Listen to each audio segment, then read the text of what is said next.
দ্বিতীয় হুগলি সেতুতে দুর্ঘটনা, ডিভাইডারে ধাক্কা, কন্টেনারের হাওড়া থেকে কলকাতাগামী রাস্তায় দুর্ঘটনা। লরি থেকে খুলে গেল কন্টেনার খুলে আটকে গেল ডিভাইডারে। অল্পের জন্য রক্ষা চালক ও খালাসের। এই নিয়ে আমরা বিস্তারিত জানবো। আমাদের সঙ্গে ফোন লাইনে রয়েছেন আমাদের প্রতিনিধি জগন্নাথ সামন্ত। জগন্নাথ, ঠিক কিভাবে এই দুর্ঘটনা ঘটলো, কি জানা যাচ্ছে?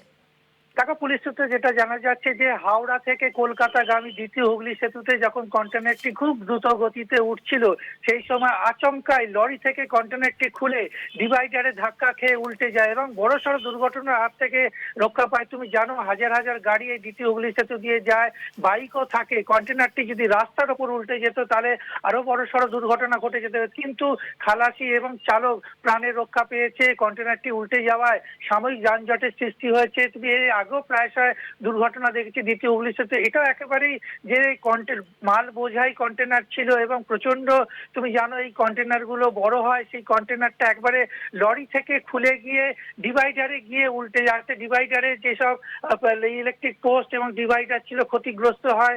ডিভাইডার যদি না থাকতো, উল্টো দিকে রাস্তায় চলে গেলে আরো বড় সড় বিপদ ঘটে যেতে পারে। তার পুলিশ এই মুহূর্তে যান চলাচল স্বাভাবিক করেছে এবং এই কন্টেনারটাকে তুলে নিয়ে যাওয়ার চেষ্টা করা হচ্ছে। হ্যাঁ বড় জগন্নাথ। ক্রেন আনার চেষ্টা করা হচ্ছে। ক্রেনে করে এই ডিভাইডারে যে ধাক্কা খেয়ে কন্টেনারটি উল্টে গেছে সেটাকে তোলার চেষ্টা করা হচ্ছে। তবে এই বড় সড় দুর্ঘটনার হাত থেকে রক্ষা পেলেও বলা যেতে পারে দ্বিতীয় হুগলি সেতুতে।